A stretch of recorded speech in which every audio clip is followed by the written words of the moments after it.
একবার চিন্তা করে দেখেন ফেসবুক মার্কেট এখন কত বড়। আর যদি আপনি আপনার ব্যবসা নিয়ে সিরিয়াস হয়ে থাকেন তাহলে এই সুযোগটা আপনার অবশ্যই নেওয়া উচিত।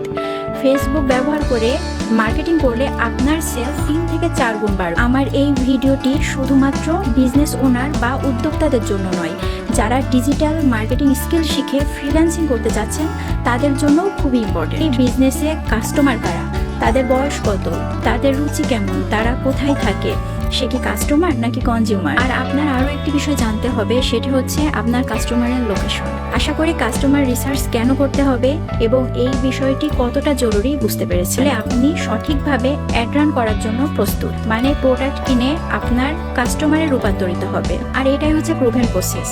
এই সিকোয়েন্স মেনটেন করে আপনার অ্যাড ক্যাম্পেইন রান করতে হবে, তাদেরকে লয়াল কাস্টমারে পরিণত করতে হবে, মানে মাস্ট ওয়েবসাইট থাকতে হবে। কোন পেজে আপনার কাঙ্ক্ষিত অ্যাড রান করতে পারবেন, কয়টা স্টেপ পার করলে আপনার অ্যাডটি আপনি পাবলিশ করতে পারবেন, অ্যাড ক্যাম্পেইন যখন ক্রিয়েট করবেন কোন ক্যাম্পেইন অবজেক্টিভ আপনি সিলেক্ট করবেন এবং কোন অবজেক্টিভের কাজ কি, কিভাবে বাজেট সেট করবেন, কিভাবে আপনার কাস্টমারকে টার্গেট করে অ্যাড রান করবেন। বাংলাদেশে এখন এমন কেউ নেই যে ফেসবুক সম্পর্কে জানে না। আর অবাক করার বিষয় হচ্ছে এর মধ্যে প্রতিদিন প্রায় 7 কোটি মানুষ ফেসবুক ব্যবহার করতেছে। একবার চিন্তা করে দেখেন ফেসবুক মার্কেট এখন কত বড়, যেখানে বাংলাদেশের 1/3 মানুষ প্রতিদিন ফেসবুক ব্যবহার করছে।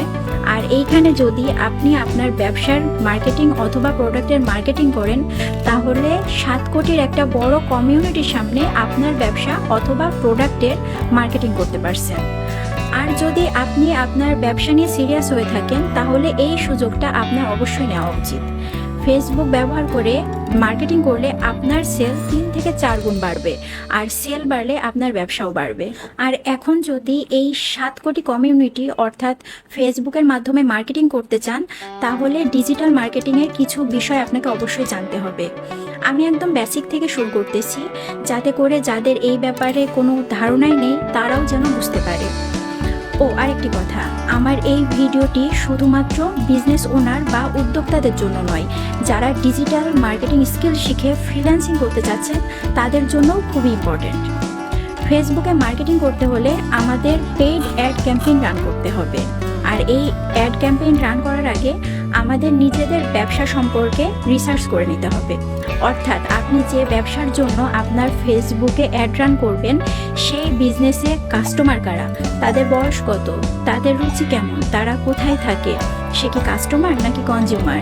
কাস্টমারের এই সব বিস্তারিত তথ্য আপনার অবশ্যই জানতে হবে। একটা উদাহরণ দিলে বিষয়টি ক্লিয়ার হয়ে যাবেন। ধরেন আপনি বুটিক্সে 3 পিস সেল করেন, তাহলে আপনার কাস্টমার কারা, নিশ্চয় মেয়েরা, এবং তাদের বয়স কেমন হতে পারে। বুটিক্সের ড্রেস ম্যাক্সিমাম 18 থেকে 40 বছরের মেয়েরা পরতে স্বাচ্ছন্দ্য বোধ করে। তাহলে বোঝা যাচ্ছে আপনার প্রোডাক্টের ডিজাইনের সাথে আপনার কাস্টমারের এজ কেমন হবে তার একটা রিলেশন আছে। যেমন ধরেন আপনি যদি ছেলেদের টি শার্ট সেল করেন তাহলে আপনার কাস্টমার অনলি ছেলেরা। আপনার টি শার্টের ডিজাইন কেমন এটার উপর ডিপেন্ড করতেছে তাদের বয়স কেমন হতে পারে। এখানে আরেকটা জিনিস বোঝা যাচ্ছে, প্রোডাক্টের উপরে আপনার কাস্টমারের জেন্ডার ডিপেন্ড করতেছে, মানে আপনার কাস্টমার কি ছেলে নাকি মেয়ে নাকি উভয়ই। আমি এখন যে এক্সাম্পলটা দিলাম এখানে মেয়েরা এবং ছেলেরা উভয়ই আপনার কাস্টমার এবং কনজিউমার, কিন্তু আমি এখন যে এক্সাম্পলটা দিব সেটা একটু ভিন্ন ধরনের। আপনার যদি একটা অনলাইন পেট শপ থাকে আর সেখানে যদি কুকুর বেড়ালের খাবার এবং অ্যাক্সেসরিজ বিক্রি করেন তাহলে আপনার কাস্টমার কিন্তু কুকুর বেড়াল না, আপনার কাস্টমার কুকুর বেড়ালের ওনার, মানে যারা কুকুর বেড়াল পালে তারা। আর কুকুর বেড়াল হলো আপনার প্রোডাক্টের কনজিউমার। আপনাকে এখানে কুকুর বেড়ালের ওনারকে টার্গেট করে অ্যাড ক্যাম্পেইন রান করতে হবে। আর আপনার আরও একটি বিষয় জানতে হবে, সেটি হচ্ছে আপনার কাস্টমারের লোকেশন, অর্থাৎ আপনার কাস্টমার কোথায় থাকে এটা জানা জরুরি। কারণ আপনি যখন অ্যাড রান করবেন তখন একটি অপশনই থাকবে যেখানে আপনার কাস্টমারের লোকেশন সিলেক্ট করে দিতে হবে। আপনার পেড অ্যাক্সেসরিজ এবং ফুডের ব্যবসার জন্য যদি আপনি মফস্বল এরিয়াতে অ্যাড রান করেন তাহলে খুবই কম কাস্টমার পাবেন, রাইট? সাধারণত রিচ পিপলরাই পেড অ্যাক্সেসরিজ এবং পেড ফুড কিনে থাকে। মফস্বল এলাকায় এরকম মানুষ খুবই কম থাকে। আপনি যদি ঢাকা, চিটাগাং, খুলনা এরকম বড় শহরগুলোতে মার্কেটিং করেন তাহলে অনেক বেশি কাস্টমার পাবেন। আর ঠিক এজন্যই আপনার কাস্টমারের লোকেশন জানাটা জরুরি। তাহলে কাস্টমার রিসার্চের মধ্যে আমরা কি কি জানলাম? কাস্টমারের লোকেশন, বয়স এবং কাস্টমারের জেন্ডার। আমরা আরও জানলাম যে আপনার প্রোডাক্ট নেবে সে কি আপনার কাস্টমার নাকি কনজিউমার নাকি দুইটাই। আশা করি কাস্টমার রিসার্চ কেন করতে হবে এবং এই বিষয়টি কতটা জরুরি বুঝতে পেরেছেন। তারপর যেটা করতে হবে সেটা হলো ভালো কন্টেন্ট রেডি করতে হবে। সেটা হতে পারে video content, image content, blog post, এরকম আরও বিভিন্ন রকমের কন্টেন্ট আছে। তবে আপনি যে কন্টেন্টটাই রেডি করেন না কেন সেটার আউটলুক অবশ্যই সুন্দর হতে হবে। যদি সেটা হয় ইমেজ কন্টেন্ট, তাহলে ইমেজগুলো এমন হতে হবে যেন কাস্টমার একবার দেখলেই বুঝতে পারে আপনি ওই ইমেজের মাধ্যমে কি বোঝাতে চাচ্ছেন। এবং অবশ্যই ইমেজ কোয়ালিটি ভালো হতে হবে। আর ইমেজের সাথে যে কপি অর্থাৎ টাইটেল বা ডেসক্রিপশন দিবেন সেটা অবশ্যই আকর্ষণীয় হতে হবে। আর যদি আপনি ভিডিও কন্টেন্ট রেডি করেন তাহলে ভিডিওর কোয়ালিটি ভালো হতে হবে এবং অবশ্যই ভিডিও বেশি লম্বা হওয়া যাবে না। বেশি বড় হলে কাস্টমার দেখার আগ্রহ হারিয়ে ফেলবে। আর ছোট ভিডিওতে খুব সুন্দর করে আপনার কাস্টমারকে আপনার বিজনেস এবং প্রোডাক্ট সম্পর্কে বুঝিয়ে দিতে হবে। তাহলে এই দুইটা জিনিস, নাম্বার 1 কাস্টমার রিসার্চ আর নাম্বার 2 হচ্ছে কন্টেন্ট, এই দুইটা যদি রেডি থাকে তাহলে আপনি সঠিকভাবে অ্যাড রান করার জন্য প্রস্তুত। এখন আমরা অ্যাড ক্যাম্পেইনের থিওরিটিক্যাল বিষয়টা জানবো আর নেক্সট পার্টে আমরা এইটার প্র্যাকটিক্যালি দেখব। ফেসবুকে অ্যাড রান করতে হলে আপনাকে অ্যাড ক্যাম্পেইন সম্পর্কে জানতে হবে। ফেসবুকে অ্যাড ক্যাম্পেইনের 3টি সেগমেন্ট রয়েছে, অ্যাওয়ারনেস, কনসিডারেশন এবং কনভার্সন। এগুলো কি আসেন দেখি। অ্যাওয়ারনেস সেগমেন্টে আপনার ব্যবসা এবং প্রোডাক্ট নিয়ে প্রচারণা করতে হবে। আপনার ব্যবসা এবং প্রোডাক্ট সম্পর্কে কাস্টমারকে জানাতে হবে। আপনার বিজনেসের উদ্দেশ্য কি, আপনি কি সেল করেন, কাস্টমার তো কিছুই জানে না। এই অ্যাওয়ারনেস সেগমেন্টের আন্ডারে আপনি যে অ্যাড ক্যাম্পেইন রান করবেন তার উদ্দেশ্য থাকবে আপনার বিজনেসের প্রোডাক্ট সম্পর্কে কাস্টমারকে জানানো। তারপর কনসিডারেশন হচ্ছে বিবেচনা। এই স্টেজে কাস্টমার বিবেচনা করবে আপনার বিজনেস অথবা প্রোডাক্টের ওপরে তারা ইন্টারেস্টেড কিনা। যখন তারা ইন্টারেস্ট ফিল করবে তখন তারা আপনার পেজ এবং ওয়েবসাইট ভিজিট করবে, তখন আপনার পেজ এবং ওয়েবসাইটে ট্রাফিক আসা শুরু হবে। আর এই সেগমেন্টে আপনি যে অ্যাড ক্যাম্পেইন রান করবেন সেটার কন্টেন্ট কীরকম হতে হবে? কন্টেন্ট হতে হবে এরকম যে আপনার প্রোডাক্টের অ্যাডভান্টেজগুলো কী কী, আপনার প্রোডাক্ট নিলে কাস্টমার কি উপকার পাবে বা তাদের কি সমস্যার সমাধান হবে, এই বিষয়গুলো মাথায় রেখে কন্টেন্ট তৈরি করতে হবে। এখন লাস্ট স্টেজ, কনভার্সন স্টেজ। এখানে কনভার্সন হচ্ছে ইন্টারেস্টেড পিপুলকে কাস্টমারে পরিণত করা।